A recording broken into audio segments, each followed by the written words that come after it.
हाल ही में संपन्न हुई शंघाई कोऑपरेशन ऑर्गेनाइजेशन की मीटिंग में हिंदुस्तान ने के defence minister refuse to sign the joint statement. क्यों? क्योंकि इंडिया का जो टेरर अटैक हुआ था पहलगाम में, उसका तो उसमें कोई मेंशन नहीं था जॉइंट स्टेटमेंट में, लेकिन पाकिस्तान का नैरेटिव बलूचिस्तान के बारे में वो उसमें इंक्लूड है और पाकिस्तान उसके लिए भारत को कई बार ब्लेम कर चुका है। ये डिप्लोमेटिक सेटबैक नहीं है, ये एक रिमाइंडर है, ये एक वेकअप कॉल है। हमारी वॉइस जो है रीजनल फोरम्स में श्रिंक होती जा रही है। सार्क ऑलरेडी डिफंक्ट हो चुका है। बिम्स्टेक जो है, bay of Bengal initiative for multi sectoral technical and economic cooperation, वो भी स्टैग्नेंट है। अब प्लेटफॉर्म्स लाइक एससीओ, वहाँ पे countries like Bangladesh and Pakistan are being heard, right. वो हम जानते हैं कि चाइना के कारण है, लेकिन फिर भी वो ज़्यादा उनकी इम्पोर्टेंस बढ़ रही है और चाइना लॉन्ग गेम खेल रहा है। वो इंडिया को धीरे धीरे बॉक्स आउट कर रहा है उसी के नेबरहुड से।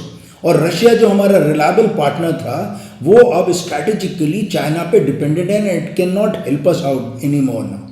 So instead of blaming China, Pakistan and all these countries in our neighborhood, we need to look within. हमें अंदर देखना है और रियलाइज करना पड़ेगा कि कई बार एक्सटर्नल रिलेशंस जो हैं वो इंटरनल एस्पेक्ट्स के कारण इम्पैक्ट होते हैं। जैसे शरीर के अंदर अगर इन्फेक्शन है तो एक्सटर्नली सिम्टम्स दिखाई देने लगते हैं।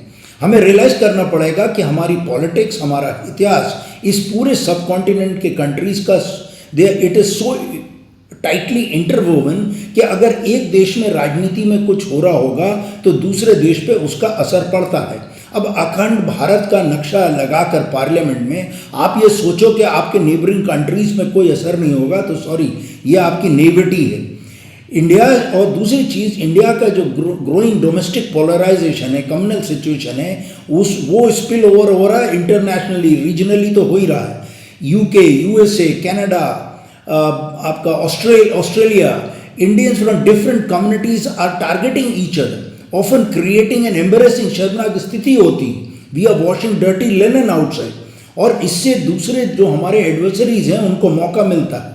इंडिया का ये जो स्ट्रैटेजी है, चेजिंग डिस्टेंट ग्लोबल पार्टनर्स और पड़ोस को अपने को एलिनेट करते रहो, और ignoring the domestic fault lines, ये बैकफायर हो सकता है और इसके डिजास्टर्स कॉन्सिक्वेंसेज हो सकते हैं।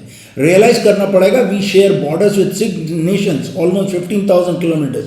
The message is very clear, fix your own house, rebuild regional trust and stop offering your adversaries easy openings, with India risks becoming a spectator.